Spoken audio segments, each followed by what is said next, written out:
Okay, so first success story is someone who signed up at one of the first events that I actually did when I went out and started. You replace your income, you get to a better place, you stay at home, you're bored and you want to do more. So, Dipner brings you on board and starts helping you do some teaching and fulfill, and then you get the word out there further and you start travelling. So Brad and I have now started to travel around the regional areas in the country and promoting exactly what Dipner does. Same as what Dipner does in one day, we do in 90 minutes because we don't like to work as hard as she does. And one of the first events I did was a Canberra event, and David and Zoe, please welcome to the stage.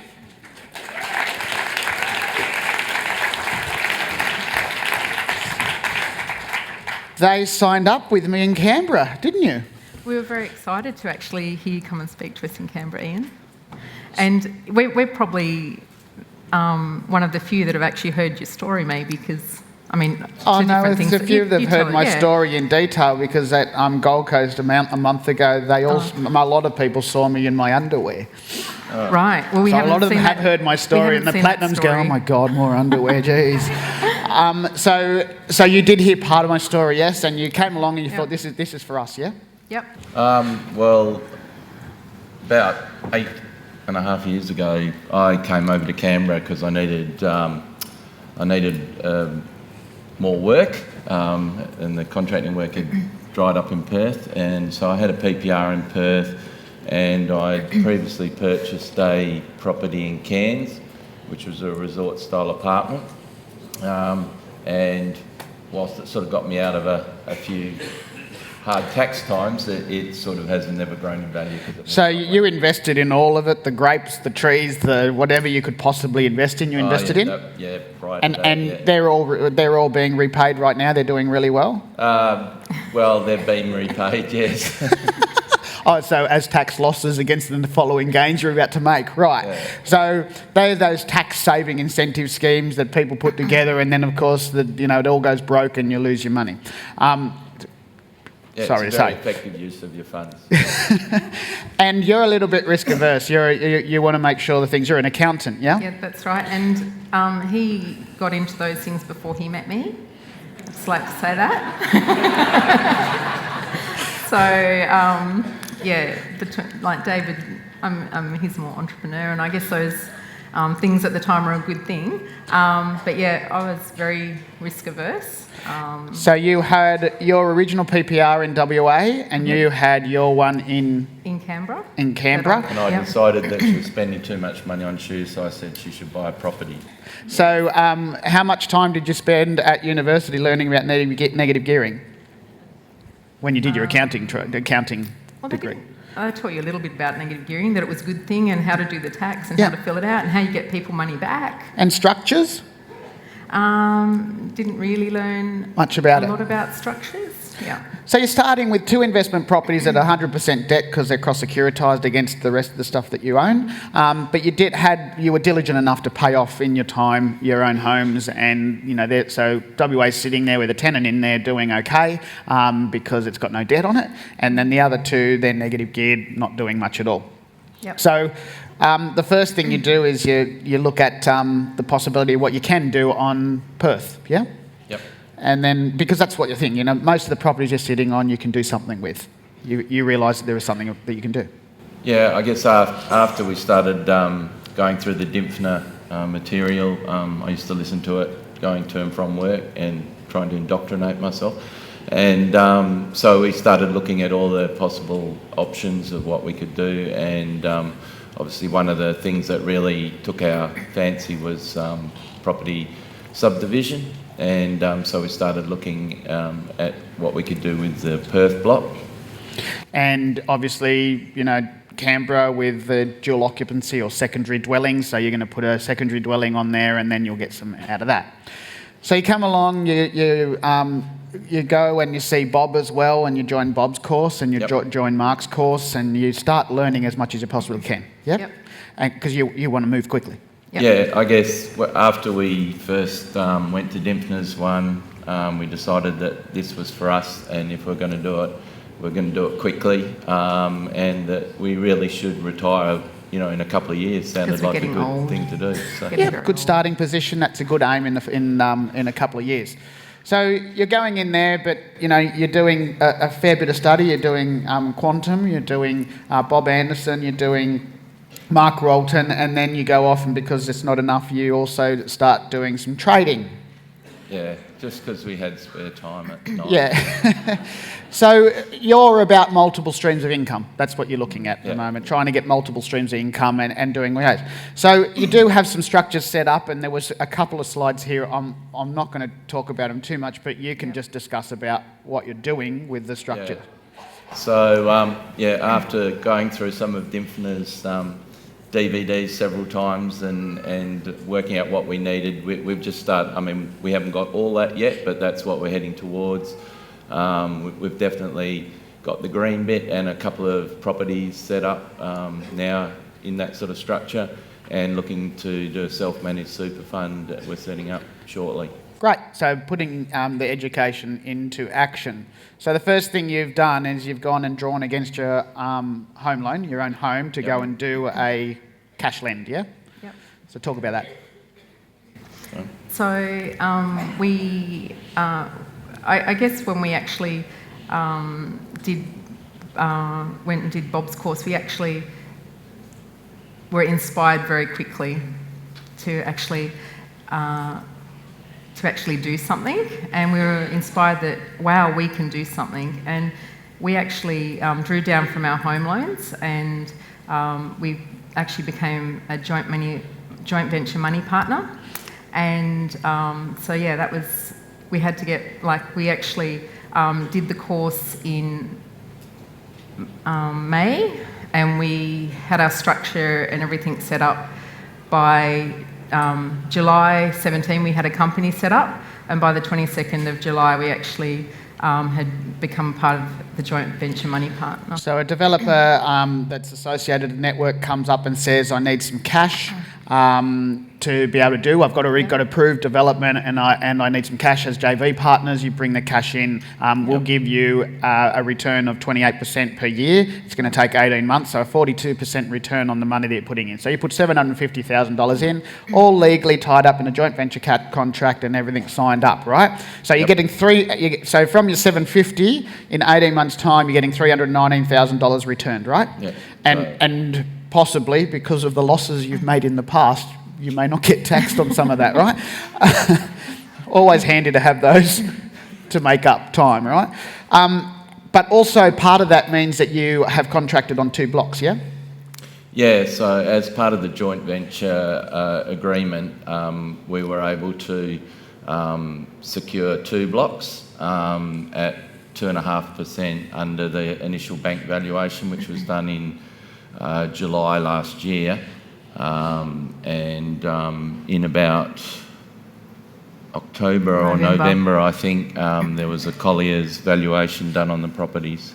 Yeah, and we'll go through those property valuations. So Co-op's doing a similar deal. You put your money in, you get a return on your money, and then you get access to the blocks at a cheaper rate than what the rest of the market would normally get. So you've done well out of doing that, and you don't necessarily have to take up the option, I don't believe, on the 2 blocks. That's the other one. Okay. We actually, we've signed contracts with this one. Yep. So you're helping the developer along the way, which is giving you the knowledge and understanding? Yep. So we were pretty keen to actually learn as much as we could. So we said, any work that you can throw us, we're keen to learn. So with things like before there was a house on the block. Before that was done, there was actually disconnecting electricity and those sort of things that come up, and working out which side of the road the power is on, and if we need to get someone in to actually do traffic control and that sort of thing. The other sort of things is applications for street naming, and also I became involved in the house and land packages, and actually speaking to the builders, and just really loved learning and speaking to the builders and the real estate agent, and finding out what the market wants, what the market's going to buy, so that we can build what the market wants. It's great. And other than a renovation here or there, you would really not done any property development in the past. And so this is a whole new learning curve, a great way to do it, where you get a very experienced developer with good runs on the boards, and then you put your money in and they help you and assist you and sit on it. I've said that's a good way to do it. A lot of them will say no. This one in particular said $750,000 worth of yes. So every fortnight you hook up with them, you have a review of what's going on. That's a great thing. So lot 10, you've contracted on, and you're simply going to take that on at the price that you're doing and on selling it. So that one there, you're taking it on at $810,000, and the valuations come in 6-9 months later at $1.2 million. So there's a $400,000 gain. You've made $319 from a lend. You've now made $400,000 almost from just flipping a property. Yeah? Yeah. And we haven't had to pay anything for it yet, so. That's so tough. And the other one, so there's block 10 and 11, 10 and 12. So you've got waterfront or, reserve frontage on the Brisbane River, which is pretty damn good. And you're doing well, but you're going to do a build on this one here, right? So numbers on this one are that you're going to put a construction on there. The total expenses will be $1.7 million, and that's a $2.4 million end profit. So sorry, and price. So it's about $700,000 worth of deal as well. Yeah, this is from someone who's risk averse. Yeah. But there's a component of understanding knowledge and security in being able to know that you've got a contact with a developer and that you're actually working through that, and so I can understand. Plus, great. The fact that we've gone out there and we actually have done the due diligence and talked to the real estate agents about what pricing is. I mean, these are, as you said, riverfront properties in sort of a pretty good location, and they're quite big blocks, so they're very high-end properties, as you can see. I actually drove past this the other day myself, not knowing that they owned it, and I thought, they're doing pretty well there. That's a very good development. Yeah. Okay, so that's those deals. So you've made 700, $1 million, probably 1.4, 1.2, 1.3, 1.4 out of $750,000. That's a pretty good turnaround for that deal, hey?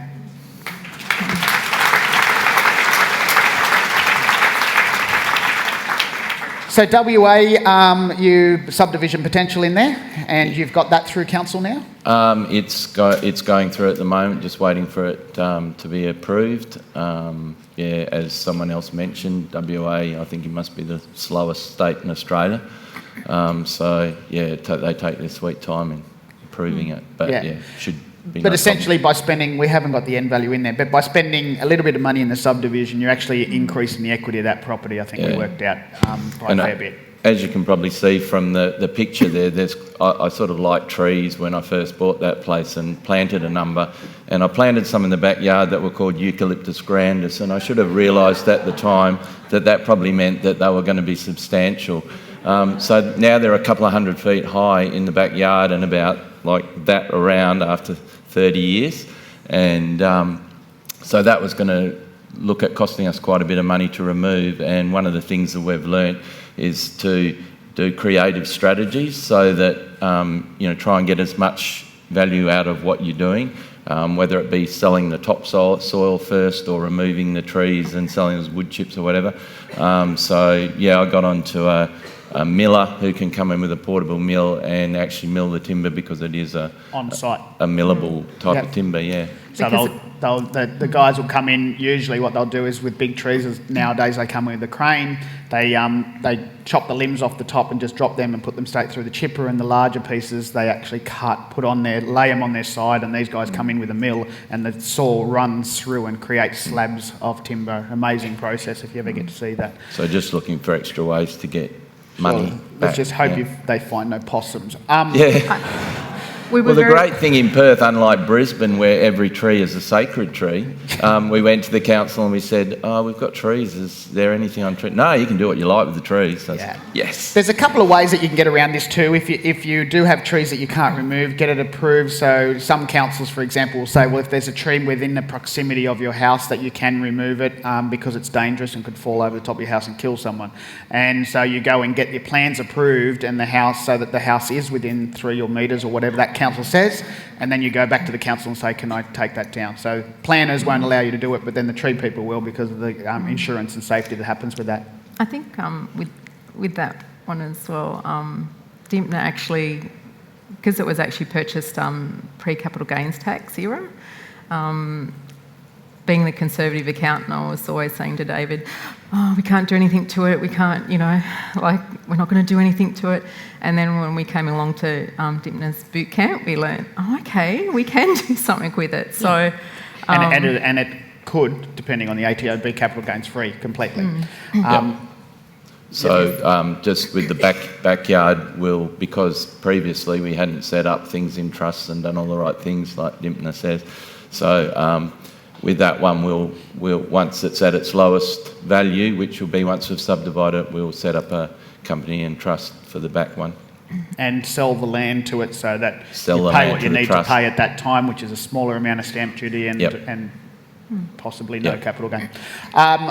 Okay, Canberra, this is a house you're living in, you're putting a secondary dwelling in. You've got a price there of $185 to do a secondary dwelling. I'm just asking whether it's got gold line pipes in it, because that's a lot. And that's a figure Yeah. that you've guessed, Yeah. and we talked about it last night. Yeah. You should be able to nowadays pull something in easily under $120,000 to do a 60 to 70 square metre secondary dwelling at the rear. And if it's only you two at home, Yeah. I'd consider trying to chop up the house so that you can bring it down to $60,000 or $70,000. So have a look at the plans of your house if you can live in a smaller area of the house, and then that's a cheaper way, and you'll get good passive income coming from that as well. I think with that one as well, I don't know how many Canberra people there are in the room, but when we actually came along and started learning about, places that you can actually do developments and subdivisions and splitters, it would always be like, oh, okay, what can you do in Brisbane? What can you do in Sydney? What can you do in Melbourne? And what can you do in Canberra? Not much. And so I was actually, this is at the beginning of the year, I was actually just walking up our street, and I saw a house in the backyard of another house, and I was like, oh my goodness. And I ran home and I told David, and then we looked at the zoning, and it's the same zoning, and then just ringing the planning guys, and I actually made the mistake of saying, oh, can I subdivide? And they said no. And then I thought, oh, but Did that's you ask up the council? This You is asked the council? Yeah. Yeah. And that's number one. That's number one, where you should probably ask a private town planner, or go and find the application of that house, find out who the applicant was, or the town planner or surveyor, and then ring them first. And if you want to ring council, but you won't need to after that. But when I We're still newbies. We only I'm started with last you. year. I'm just making the point, because in Canberra, you saw Jason said fairly flat market. Camille, who is a platinum and works with us as well privately, 200, 300K out of your little development there, $200,000 out of a 3-unit development, old house and 2 new units on the back of it. And $200,000 is good in anyone's pocket. Yeah, everyone would agree on that. So come and spend it with me. So you then have contracted on, but you can still pull out of 3 house and land packages. That's right. Yeah, How are I you guess- feeling about this at the So- moment? Yeah, we being very risk averse, and I guess one of the things that, if you're going to get into anything, it's stage 1, and this was stage 1. And it's 6 months. We've put a deposit in, which I made sure that I can get it. It's fully. If we want to move out of it, not going forward, and we can get out of it. And it's like, yep, you can. And I was like, okay, well, I'm okay with that level of risk. I guess it was sold on the, pretense or the vision that what's going to happen with that land is it's going to grow. By the time it settles, it's going to, you're going to have really great equity in that property or those properties. We've been researching, just, looking at sold prices in the area, because it's, 6 months on. We haven't seen much of a growth in those properties. And we actually, in that area, we also actually did a bit of a Google search on land, and we saw a block of land that actually had been sold for $300,000 that you could put, 6 houses on, and we're like, oh, what are we doing, putting our money into something that we can actually manufacture growth ourselves. Because you're buying an end of the product line. That's right. And that's okay for some people. You've made a lot of money out of the first development, and you could possibly go into if it was cash flow positive, and that's a rental estimate. What I would be asking is going into, and in that council, will they allow a secondary dwelling and incorporating, instead of doing a 4-bedroom, 2-bathroom, do a 3-bedroom, 2-bathroom and a 1-bedroom, 1-bathroom incorporated into the same house. Now, you've got to be really careful of this, because it may be allowable in that council, but if this development was approved in an old planning scheme, they may have a covenant over the whole area. And I'm not saying this in particular for you, but for everyone, that won't allow you to do the secondary dwelling. So whilst you might be able to on the same block just down the road, but in that development and that estate, they put a covenant over the fact that you cannot do it. So you'll go through this and you'll do it. So your greater use of wealth, what are some of the things you're doing to help out? Oh, yeah. So we sort of realised that things are only going to probably get worse in terms of, you know, retirement age and a whole pile of things that are going to be a lot harder for our kids as they grow up. So we've got a real, that's them all up the top, my 4 kids. I've got 2 boys, 2 girls who are all, 3 of them are married and one's getting married in January, and 5 grandchildren with 2 on the way. Grandpa. Yeah. So, So where was it's I all going? for family, and we've seen a few stories where you just want to pass on to family. Yeah. And also can I go on. take on? After you. I guess That's a first. our passion, like we actually, David's, all his family live in Perth. And one of, I guess when the burn factors, what I wanted to share here, and this is actually a really important slide, because when you're actually deciding what you want to do, you've got to decide what drives you. And like we often get home at 7 o'clock at night and we do property development stuff, like we get into property development stuff, you know, an hour for dinner and then, no hands, an hour for dinner and then we do property development stuff. So we're pretty exhausted with what we do. And so to drive, okay, why are we going to work so hard? And one of the things is so that we actually can go back to Perth, because being risk averse, I said to David, I said, darling, Perth is boom or bust, and you know, I'm a bit scared to be in that environment, so I actually want to be doing something that we can do in any state. So that's where property development did put a burn in our, like, what we want to do, and actually to, you know, so we can spend time with grandkids and David can have the little children, the boys, out in the shed and, you know, making things with them. So that's probably part of our passion. The other passion is giving back to, I guess, when I was actually thinking about this, is, you know, the passion of where we live in an amazing country, and I just think about how I love shoes and I buy shoes very cheaply. And don't worry, I love shoes too. And really, you know, there's many people in less fortunate countries that actually are the ones that actually provide us with that because it's cheaper labour. And we're, in a position where we can give back to them. And I think as well, even more, the more you're educated and the more that you're given, the more you want to give back as well. And so we actually have some compassion children that we're quite excited about. And actually quite a few children. Because we don't have children of our own. We thought we'll get some, you know. Well, not anymore. We don't, Let's get on. Yeah. I think the advice is don't have children. But the exciting thing, I just want to really share this because it does really make a difference. In 1990, the amount of people that were actually below the poverty line was 43%. And in 2011, from, you know, people being, a lot of it, partly us being generous, people, you know, learning how to substantiate for themselves, in 2011 that's actually reduced to 17%, which is really encouraging that people in the Western world are making a difference. Yeah, I think sometimes when you see all these things on the TV, you think, I'm just going to pour money into a bucket that's just got no bottom in it. But the truth is that we are addressing world poverty, and the more that people like us that can be fortunate and give back, the quicker that we're going to resolve that. worldwide. And I think that's one of the things that we also loved about when we came and did Dymphna's boot camp, is that she's very much about giving back as well. So we were very excited about that. Yeah. All right, so your main advice here is take action, and fear can be, which you may not be able to read there, forget everything and run is the acronym, or face everything and rise.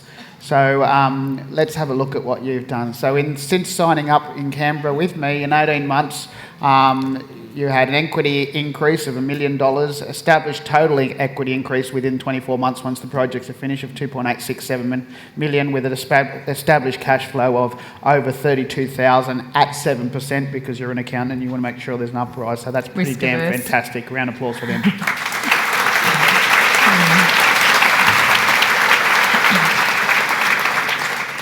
Last words for anyone here? Yeah, I mean, I guess some of you sort of probably look on and say, oh, that was easy because they had a fair bit to start with. But I think as the weekend's gone through, you've seen people that have started from negative, you've seen people that have started from zero, and you've seen people like us that have at least had something to start with. I think the real take home from that is that it doesn't matter where you are. If you start and you head down the road, you can do it. And really, the biggest thing that you have to conquer is this, and that when you make a decision, and like the previous speaker, you need to have a dream, and it needs to have a burn to the dream. And when you get that dream and you get the burn, and you have reason behind what you're doing, and you stick at it, and then it really is possible for anyone to do it. But that is a huge hurdle that you have to come over, because this is fighting against you all the time to say, oh, look, you know, you're a bit tired tonight, just go and watch TV. You can do that later. And that's the biggest thing you have to overcome. If you can overcome those things, if you can get the education like we had at the beginning there, education, get the facts, make sure you do it properly, and then use that to really just focus your thoughts. Every Sunday night we sit down, we plan our whole week, hour by hour. We know the things we have to do, like going to work, when that's going to taken up, but lunchtimes are there and we can do stuff in lunchtimes. Zoe's ringing developers and builders and stuff at lunchtime and what have you. And so we just plan that whole week out. That way, we don't always achieve what we plan, but if we don't plan, we hit what we were aiming at, which was no plan. Zoe? So if you plan, you'll hit it. Zoe? I think for something that's amazing is to actually get a strategist is one thing, and also surround yourself with like-minded people. Like when we first came along to Dymphna's boot camp, Stephen Tyne from Canberra, yay! He took us under his wing and said, yeah, come to the coffee club and we all talk about development, and which is really exciting. And I think, if you are risk averse and scared, many advisors make victory sure. So you can actually, if you have a good strategist, like I've just amazed the Knowledge Source strategists, how much they've actually helped us. Because I thought I knew what I needed to know about our position, but they're amazing, yeah. All right, huge round of applause for these two. Thank you.